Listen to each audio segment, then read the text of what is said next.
Le gouvernement hongrois a engagé des négociations avec la Russie, la Chine et Israël en vue d'obtenir des vaccins le plus tôt possible. Mais la décision de commencer à importer le Spoutnik pourrait causer un froid au sein de l'Union européenne, car Bruxelles a déclaré qu'elle ne précommanderait que les vaccins développés dans les pays membres du bloc.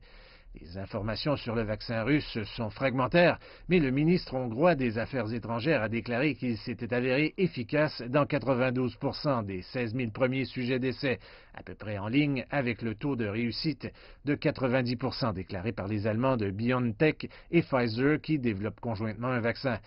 Initialement, le gouvernement avait déclaré qu'il importerait une petite quantité de ce vaccin russe, mais il a déclaré qu'il avait passé une commande pour une grande quantité en janvier et espérait qu'un fabricant hongrois serait en mesure de passer de la production du vaccin contre la grippe saisonnière au vaccin contre la COVID-19.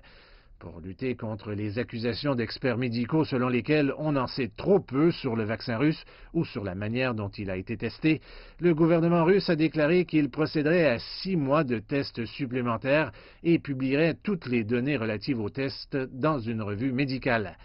Alors que le taux d'infection à la COVID-19 en Hongrie continue de grimper en flèche, le gouvernement a averti que les hôpitaux pourraient être submergés à moins que les nouvelles règles strictes, y compris le port d'un masque dans tous les espaces publics, soient strictement appliquées. La Hongrie a maintenant mis en place une série de nouvelles restrictions pour lutter contre la propagation du virus, notamment une interdiction des rassemblements publics, un couvre-feu nocturne de 20 heures à 5 heures du matin, les cours en ligne pour les plus de 14 ans et la fermeture des restaurants, des salles de sport et de nombreux autres espaces publics, jusqu'à ce qu'il y ait une nette amélioration du taux d'infection. Si la décision du gouvernement d'importer le vaccin russe pourrait encore causer des frictions avec Bruxelles, son premier ministre Viktor Orban a montré par le passé qu'il n'hésiterait pas à se battre si cela était nécessaire.